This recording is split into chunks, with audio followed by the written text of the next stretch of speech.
y comió con ella. Buenos días, les da Dios. Fíjense que ya estamos el primer domingo de Cuaresma. Pues vamos a la reflexión, yo lo titulo y comió con ella, porque agarro más la reflexión de la primera lectura. Vamos a la reflexión. Normalmente el libro del Génesis, por lo tanto este primer libro se lo atribuimos a Moisés, que nos dice Moisés, bueno, pues yo les digo que el Señor Dios hizo brotar del suelo toda clase de árboles hermosos y buenos para comer. Además hizo brotar el árbol de la vida en mitad del jardín y el árbol del conocimiento del bien y del mal. La serpiente era el animal más astuto de cuantos el Señor Dios había creado y entabló conversación con la mujer. ¿Con que Dios les ha dicho que no coman de ningún árbol del jardín? La mujer contestó a la serpiente, no, podemos comer de todos los árboles del jardín. Solamente del árbol que está en medio del jardín Dios nos ha prohibido comer o tocarlo bajo pena de muerte. La serpiente replicó, no, nada de pena de muerte. Lo que pasa es que Dios sabe que cuando ustedes coman de ese árbol, se les abrirán los ojos y serán como Dios, conocedores del bien y del mal. Entonces la mujer cayó en la cuenta de que el árbol tentaba el apetito. Era una delicia al verlo y deseaba comer y adquirir ese conocimiento. Tomó del fruto, comió y se la convió a su marido, que comió con ella. Se les abrieron los ojos a los dos y descubrieron que estaban desnudos. Entrelazaron hojas de higuera y se hicieron unos taparrabos. ¿Este relato del pecado original es una crónica de un hecho concreto? ¿O se trata de la historia de todo hombre y mujer que hoy como ayer son igual de engañados? ¿Son tentados y seducidos por las promesas de una ilusoria felicidad?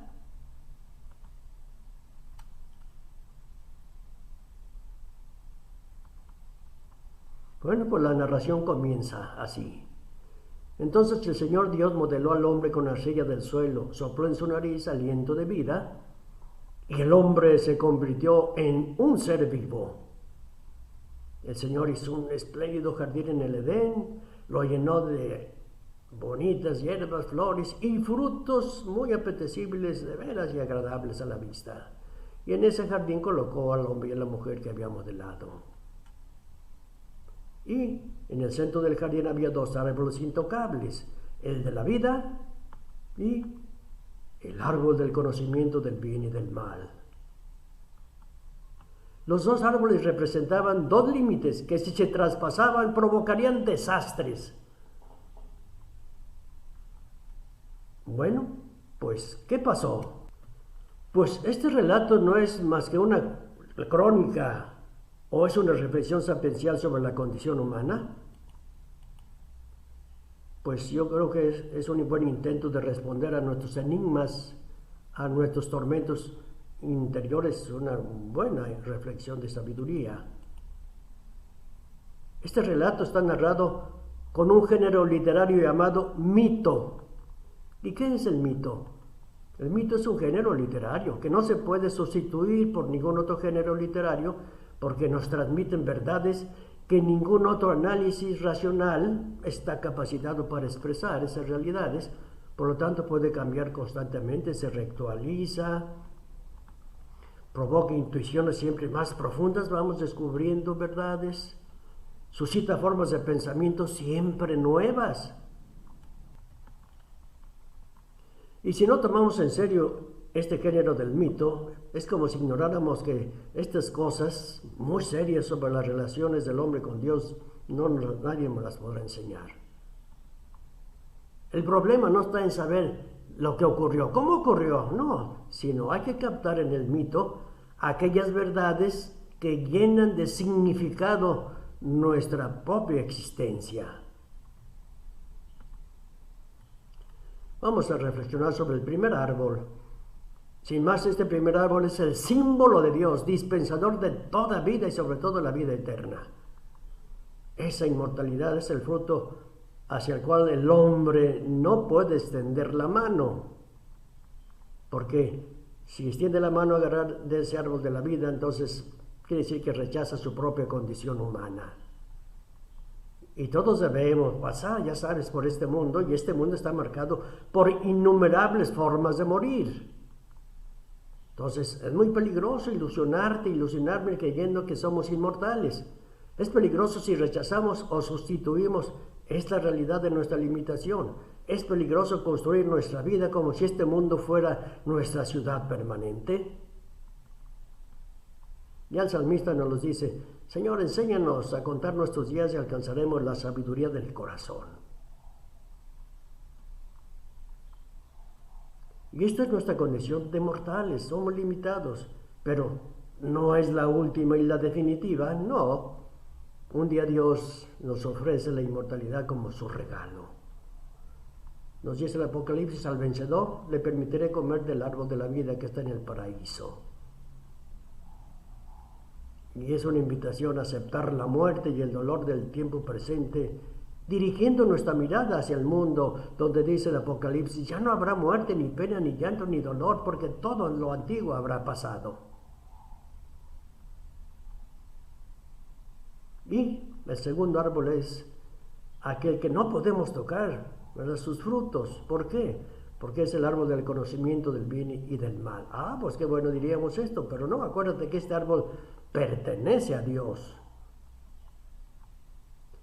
¿Y qué consiste la ciencia del bien y del mal? Pues significa ser dueños de las propias decisiones y las acciones. O sea, el querer ser completamente autónomos y decidir lo que es bueno y lo que es malo. No necesitamos ni papá, ni mamá, ni sacerdote, ni Dios. Yo decido. Soy el creador de mi propio destino. Pero olvidar a Dios, olvidar sus palabras de Padre y desafiarlo al querer establecer nosotros solos cuáles son las correctas decisiones mortales, es una pretensión temeraria, porque entonces el hombre olvida su condición de criatura y pretende ser como Dios. Sí, va a conocer el bien y el mal, pero con eso se va a destruir. ¿Por qué? Porque entonces seguirá sus peores instintos, se dejará llevar del orgullo, de la ira, de la envidia, de la lujuria. Fácilmente llama al mal bien y al bien mal. Va a tomar las tinieblas por luz y la luz por tinieblas, lo amargo por dulce y lo dulce por amargo, nos dice el profeta Isaías. La serpiente nos dice que es la más astuta, pero no la más sabia, la más astuta, pero no la más sabia. Y la serpiente, ya nos adelantamos diciendo que es la imagen del hombre convencido de poder conseguir la felicidad sirviéndose de su propia astucia. Es esa parte del hombre que le lleva a prescindir de Dios. La serpiente representa la voluntad de rebelarse contra Dios, de llegar a ser Dios. ¿Cómo explicar esta rebeldía? Pues mira, a través de la serpiente, que es ese animalito que se arrastra por la tierra. Pero realmente ese animalito será el diablo. Pues la sabiduría nos dice que lo identificamos con el diablo. Entonces es cierto, nos da terror, pero será el diablo. Es cierto, aterra, pero será el diablo. Y este diablo es el que seduce y nos engaña. ¿Es realmente la serpiente la que nos invita a apoderarnos del fruto prohibido? La respuesta la da la misma Sagrada Escritura. Dice: la serpiente es la criatura más astuta de todos los animales creados por Dios y la obra maestra de todo cuanto creó. Pero, ¿será la criatura más astuta? Entonces, ¿por qué el hombre la controla y a veces la aniquila, la mata? Entonces quiere decir que lo más astuto es el hombre. Entonces, si el hombre es el más astuto, el mismo hombre es la serpiente. Sí, la serpiente no es otra criatura que el mismo hombre, quien desde su orgullo, llevado este orgullo hasta el extremo, toma conciencia de la propia capacidad, se construye su moral, pretende decidir de manera totalmente autónoma. ¿Y cómo llega el hombre a eso? Pues mira, todo comienza con una imagen falsa de Dios que penetra en su mente, como una serpiente que ágil y haciendo curvas se mete en la grieta de una roca. No hace ruido, pasa desapercibida, pero es portadora de muerte. Induce a imaginar a Dios como un rival del hombre, como aquel que le impide ser feliz. Pero el discurso de la serpiente no es otro que el pensamiento que da origen a todo pecado. Sí, el hombre piensa Mientras exista Dios, el hombre permanecerá siempre pequeño e inmaduro. Solamente cuando Dios sea eliminado, el hombre podrá alcanzar la madurez, afirmarse a sí mismo, crecer y progresar. Cuando aniquiles a Dios. ¿Cuál es el paso siguiente? Pues el pecado. Si el hombre piensa, Dios no quiere el bien del hombre, porque Dios es celoso de su propio poder, es detestable, porque lo único que hace es prohibir, prohibir y prohibir.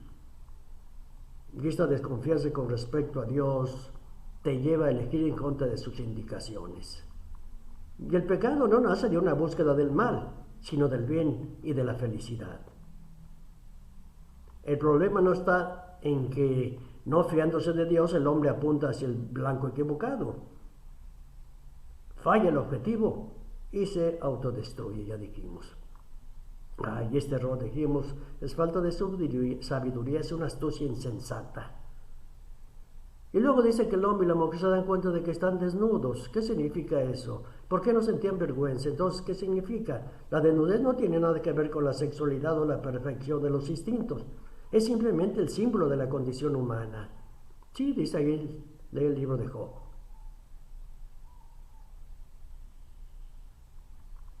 Y también lee este libro del Eclesiástico.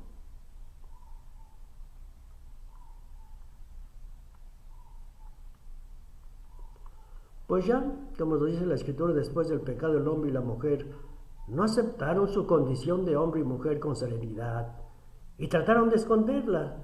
Por lo tanto, tratan de taparse con un taparrabos. Y despojados de todo lo que pueda ponerse encima, pues no acepta, permanece como lo que es, con todos sus límites, sus debilidades y su fragilidad. La incapacidad de resolver todos sus problemas, los momentos de abatimiento y depresión, de debilidad física y psicológica, la ignorancia, la enfermedad, no son motivos de vergüenza, no son derrotas. Simplemente constituyen la desnudez del hombre, o sea, su natural condición, débil. Y la serpiente nos insinúa esa profundidad del hombre, nos empuja a rechazar esta condición humana, a considerarla como una desgracia, la que nos dice y susurra que somos perfectos e ilimitados como Dios. Y el hombre sano, o sea, aquel que no se avergüenza de esta desnudez, sino que la acepte y la administre según el proyecto de Dios. Este es un hombre sano. Cuando aceptemos nuestra condición humana, débil, limitada, entonces podremos vencer todas las tentaciones que en Jesús están ahí, todas incluidas. Entonces, todo esto es nuestro caminar humano. Bueno, pues en este caminar ya desde hoy te bendigo en el nombre del Padre y del Hijo y del Espíritu Santo. Amén. Y caminemos hacia la Pascua, venciendo en esta cuaresma todo lo que se oponga. Podemos hacerlo. Seguimos. Ahora sintetizamos lo que sigue.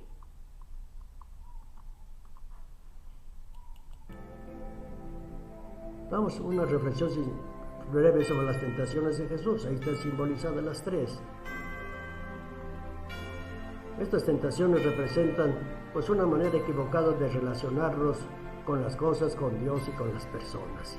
Vamos a la primera tentación. Dice, pues la primera tentación se identifica con esa denuncia, manera equivocada, con que el hombre se relaciona con las realidades materiales.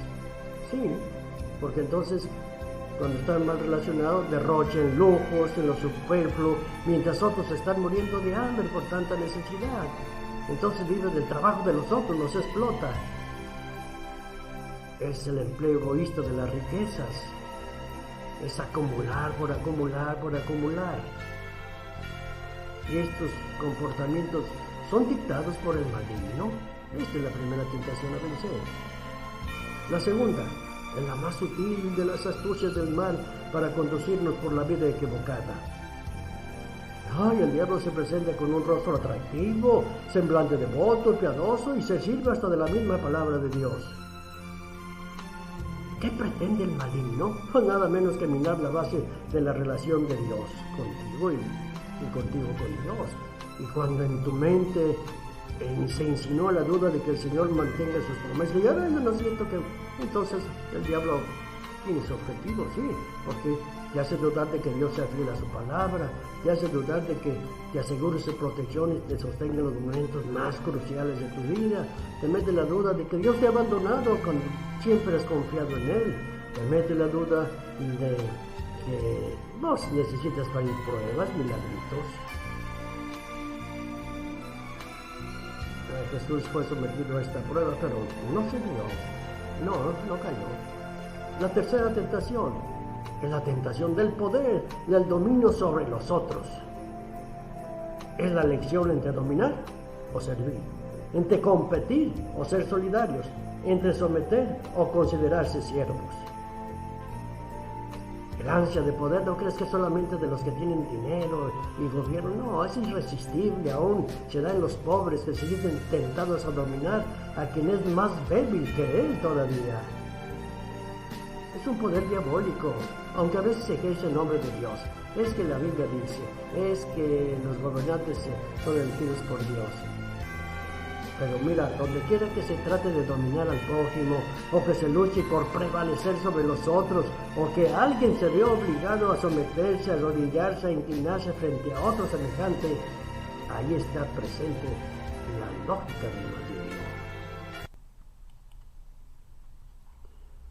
Te invito a que veas la imagen que tienes ahí presente por unos momentos y ve que son los momentos más dramáticos de la vida de Jesús. Fíjate que Jesús no pidió al Padre una prueba de amor. No, nunca dudó de su fidelidad del Padre, aun frente a lo más absurdo de lo que le rodeaba. Sí hubiera podido él pensar que también el Señor lo abandonaba, pero no pidió milagros. Tú, ¿cuántas veces has cedido a esta tentación pidiendo o exigiendo a Dios signos o señales de su amor? ¿Cuántas veces, cada vez que necesitas ser liberado de tus contrariedades, desgracias, le pides a Dios milagros en todas esas dificultades? ¿Tú esperas acaso que Dios te trate de modo diferente a como trató a su amado Hijo unigénito? Fíjate nada más. Para ti, cristiano, la Cuaresma es tiempo de revisión de vida y de conversión. Repito, y es tiempo de que evalúes radicalmente la manera de usar los bienes de este mundo. ¿Por qué? La fe en el resucitado no puedes reducirla simplemente a acaparar los bienes, a dar una simple limosna, a dejar una migaja de la mesa abundante de tu casa. No, la Cuaresma es tiempo de orar mucho. ¿Pero para qué orar? ¿Para que Dios te conceda privilegios o modifique sus planes y los actúes y los adecues a los tuyos? No, hay que orar mucho para que Dios te dé la luz y la fuerza con el fin de salir maduros de cada prueba.